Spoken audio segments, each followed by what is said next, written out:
Before anyone calls it liberty, strip away the legend and look at what would break you first. In 1789, one Parisian wakes in cold filth, wondering where the next crust of bread will come from, while another wakes behind glass and candlelight, expecting the room to answer his needs. That is the real beginning of the French Revolution. Not marble halls, not noble speeches. Hunger against comfort, mud against silk. A city so tight with scarcity that even the smell of fresh bread feels like an insult.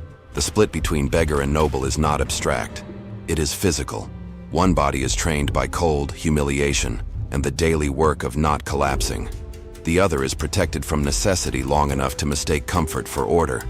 And when those two realities keep passing each other in the same streets, history stops feeling like an idea and starts feeling like a threat in the air. If you are a beggar in Paris, morning begins before light because sleep is never deep enough to count. Your bed is a corner, a staircase, a church porch, a heap of rags in a room already crowded with coughing strangers. The cold comes through stone, through patched wool, through skin. You wake not because you are rested, but because someone stronger needs the space you took for the night. Even before sunrise, you are calculating. Which bakery might throw crumbs? Which market woman might look away for 1 second? Which parish might hand out soup?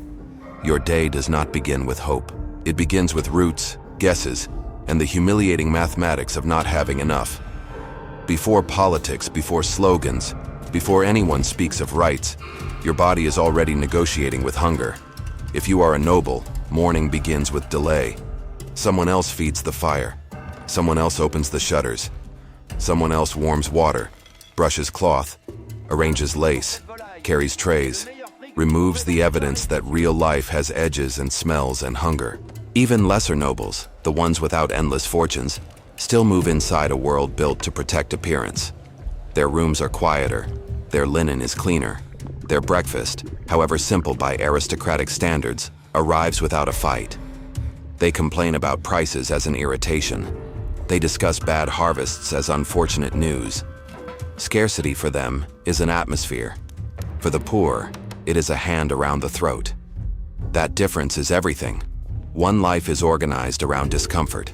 The other is organized around keeping discomfort out of sight.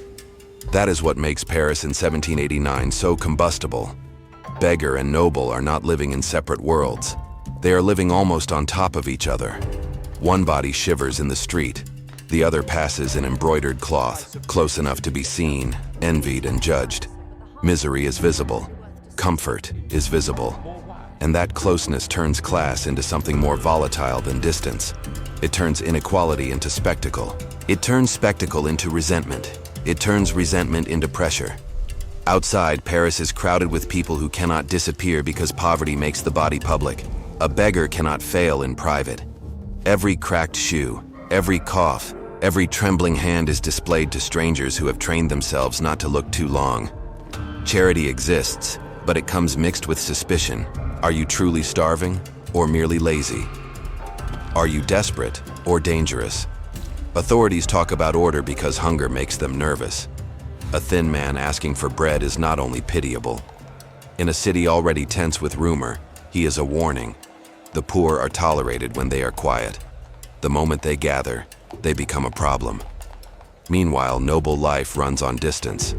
Distance from dirt, from labor, from the market line, from the shame of asking. Even when a noble walks the same city streets, it is a different Paris. There are doors that open faster, voices that soften, shopkeepers that bow lower, guards that notice threats sooner. Clothing alone changes reality. Silk buys patience. Embroidery buys respect. A powdered face does not just signal wealth, it signals that your time belongs to you. That may be the sharpest difference of all. The beggar sells hours merely to continue existing. The noble spends hours constructing a self that looks untouched by necessity. And necessity is everywhere in 1789. Bread matters more than politics for most people, because politics has to pass through the mouth before it can ever reach the mind. The harvest has failed badly. Grain is scarce. Prices rise until even working families begin to slide toward panic. For a beggar, this is disaster in its purest form. When bread becomes expensive, everyone below you grows more desperate too. The servant has less to spare. The laborer guards every crust. The widow who once offered broth now keeps the pot to herself because her own children are fading. Hunger narrows the soul, not because people become evil, but because the body is a brutal accountant. At noble tables, the crisis arrives wrapped in conversation. Bread prices become a subject, then an argument, then a political inconvenience. Some nobles are blind, others are frightened. A few are genuinely troubled by what they see, but even sympathy sounds different when spoken over porcelain. You can be compassionate and still insulated. You can speak of suffering while butter melts beside your plate. That is one of the cruelest truths of the old order. The upper world could recognize misery without feeling its tempo. They heard about hunger. The poor heard their own stomachs answering it all day. By spring, the city feels like dry timber. You hear it in the markets first. Women argue harder over loaves. Apprentices whisper about hoarding. Porters curse tax collectors.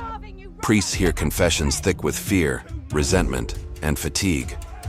The beggar survives on fragments of this atmosphere.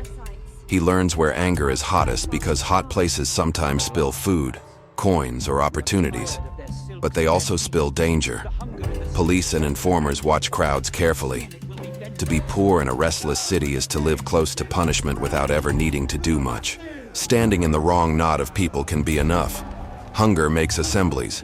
Assemblies make authorities anxious. In noble circles, another season begins. The calling of the Estates General turns private frustration into public theater. Suddenly, salons hum with constitutional language, privilege, reform, taxation, representation. It sounds grand. It is grand. But underneath all the polished debate is a more embarrassing fact. The kingdom is failing to govern scarcity, and everyone knows it. Some nobles defend old exemptions as if tradition itself were sacred. Others sense that the ground is moving and start rehearsing virtue before the collapse reaches them. They speak of reason, while servants refill glasses. They use words like nation, but the nation outside their windows is standing in mud. For the beggar, mud is not a metaphor. It is the street itself, the hem of borrowed cloth, the stink drying on your calves after rain. Labor comes in scraps. Maybe you haul baskets for an hour. Maybe you unload a cart.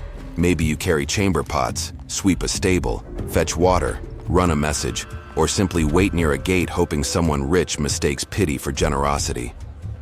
The line between beggar and worker is thinner than romantic stories admit.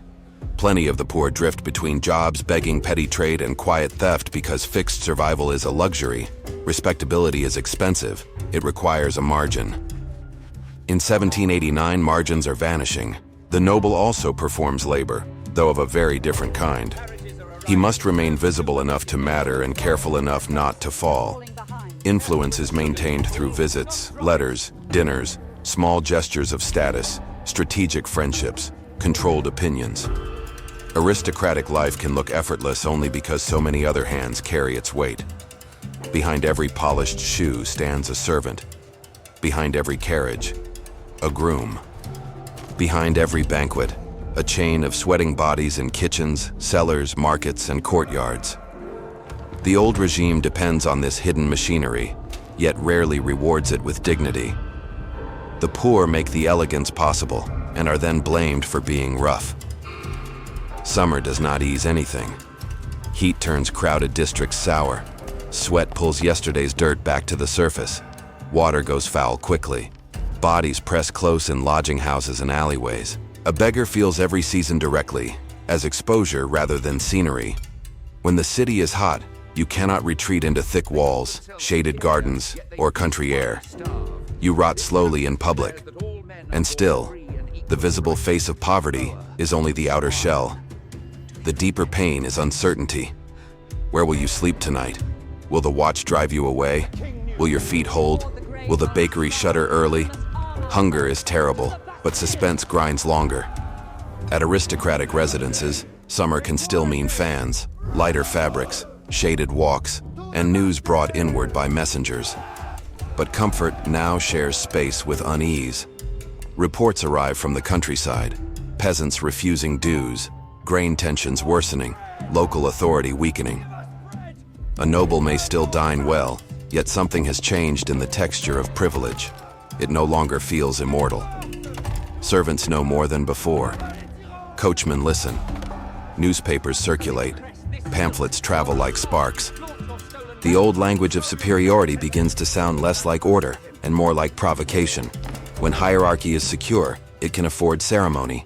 When hierarchy is frightened, every ritual becomes defensive. Then Paris tips. Crowds swell. Weapons are sought. Rumor runs faster than horses. If you are poor, this is the first moment in a long time when your presence becomes politically visible instead of merely embarrassing. Numbers matter now. Streets matter now. The same body once treated as refuse can suddenly become part of a force.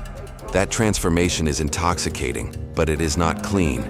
The people who move through revolutionary crowds are still tired, still underfed, still carrying private griefs and resentments. No magic washes them into heroes. The beggar does not stop being hungry because he has become historical. He simply becomes hungry in the middle of a world cracking open. For nobles, those same days are a lesson in noise. Doors that once separated rank from unrest feel thin. Carriages become risky. Symbols that looked natural suddenly look provocative. A coat, a title, a manner of speaking. Even a household crest can draw dangerous attention. Not every noble is dragged instantly into fear, and not all of them respond the same way. Some flee, some adapt, some convince themselves this will pass. But after the fall of the Bastille, the old illusion is wounded beyond repair. A fortress has fallen, yes, but something less visible falls with it. The assumption that ordinary people will remain spectators in a system built on their obedience. Yet revolution does not feed everyone. That is the detail legends often smooth away. The beggar who shouted in July still has to find supper in August. Bread does not become cheap because walls came down. Work does not suddenly become stable. In fact, upheaval often makes daily survival more jagged. Trade stumbles. Fear spreads. Supply chains strain. Promises outrun reality. The poor do not live inside slogans, they live inside prices. A revolution can speak the language of equality while leaving the street full of exhausted bodies waiting for proof. This gap between political miracle and physical misery is where bitterness survives. The noble learns the same revolution in reverse. Privilege begins dissolving not only through law, but through atmosphere. Deference becomes less automatic. Criticism becomes louder. News of the August decrees, the attack on feudal privilege, the crumbling of old protections. These are not abstract reforms when your entire identity has been built on inherited exception. Some nobles experience this as injustice, even catastrophe. Others recognize too late that the structure protecting them has always rested on imbalance too severe to last. The tragedy of many aristocrats is not that they cannot understand suffering at all. It is that they understand it only once it approaches their own threshold.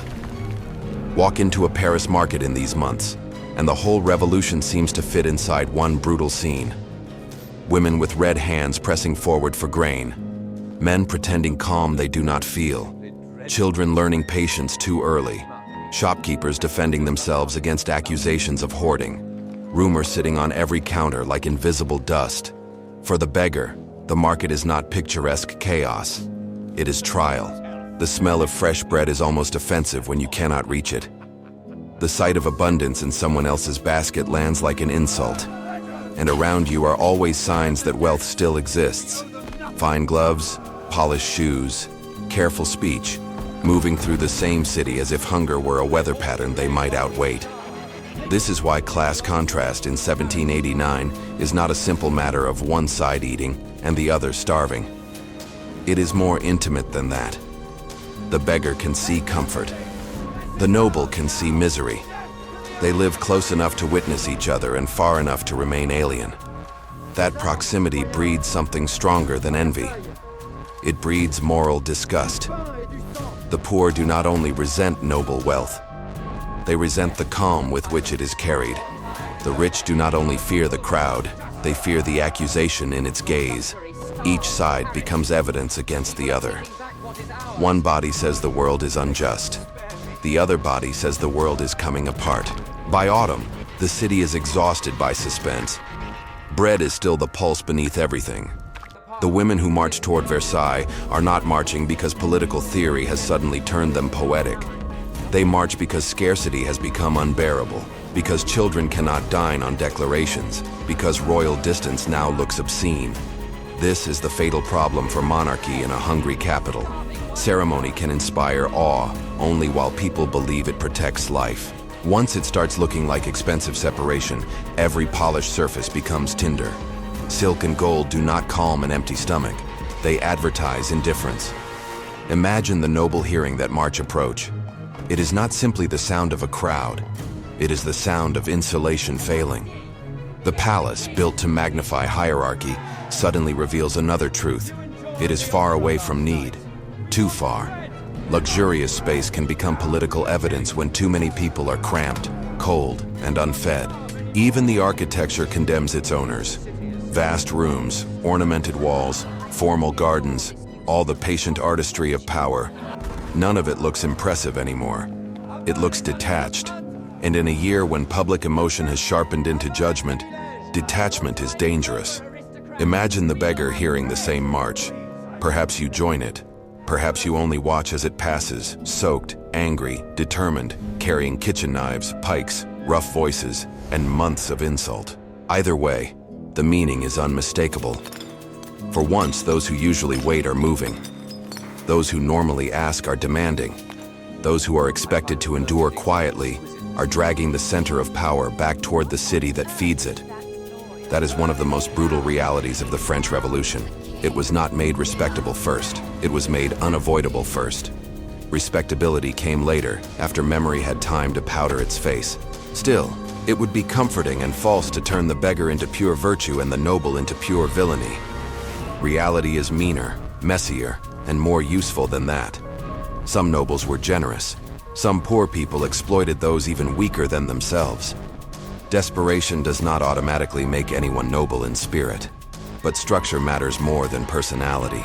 A kind aristocrat still inhabits privilege. A cruel beggar is still trapped in deprivation.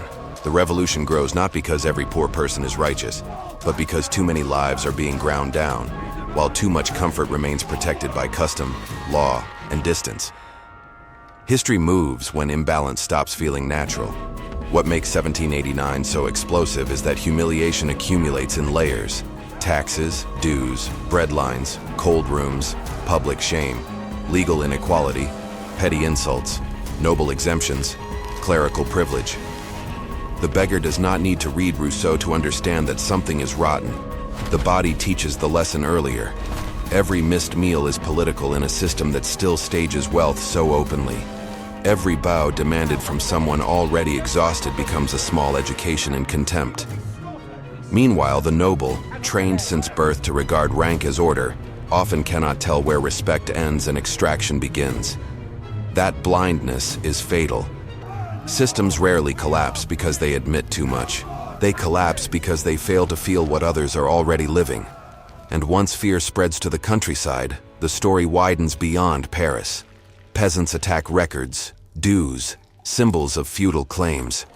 Great houses become targets not only because of who lives in them, but because of what they represent. Stored grain, stored power, stored immunity. To the hungry and overburdened, a chateau is never just a beautiful building. It is a verdict rendered in stone. The noble may see heritage, family, continuity. The poor see rent, obedience, extraction, and a lifetime of being told their suffering is the price of someone else's refinement. When panic and hope meet, architecture itself can become an accusation. Yet even at its fiercest, the revolution is not one single emotion. It is hope mixed with suspicion, courage mixed with theft, idealism mixed with revenge, public language mixed with private hunger. The beggar enters this world carrying everything the old one carved into him. Caution, resentment, ingenuity, shame, endurance. The noble enters it carrying a different burden: training, vanity, genuine attachment to order, and the dawning realization that inherited honor may not protect him from collective judgment. That is why the clash feels so human and so brutal. Neither side walks in as a symbol alone. They arrive as people built by unequal conditions, suddenly forced into the same reckoning. If you want the polished myth, you can always have it later. You can have paintings, speeches, banners, and the clean vocabulary of citizenship. But if you want the engine underneath, look lower. Look at shoes with split soles. Look at servants carrying silver into rooms where reform is being discussed by candlelight. Look at women counting coins at dawn. Look at noblemen startled that resentment has a memory. Look at the distance between a warm meal and an empty hand. The French Revolution is often told as a battle of ideas. In 1789, it is also a battle of thresholds. How much cold, how much waiting, how much visibility of luxury a society can absorb before obedience starts to feel absurd. So Beggar versus Noble in 1789 is not just a contrast between filth and perfume, hunger and porcelain, rags and velvet. It is a contrast between two different experiences of reality itself. One learns that every day can fail. The other assumes every day will be arranged. One measures the city by danger, noise, and chances to survive until night. The other measures it by access, reputation, and the management of inconvenience. When those realities occupy the same kingdom for too long, revolution stops being surprising. The real surprise is that the old world lasted as long as it did, and that is the brutal reality behind the French Revolution. It was not simply the people rising because they had discovered noble principles.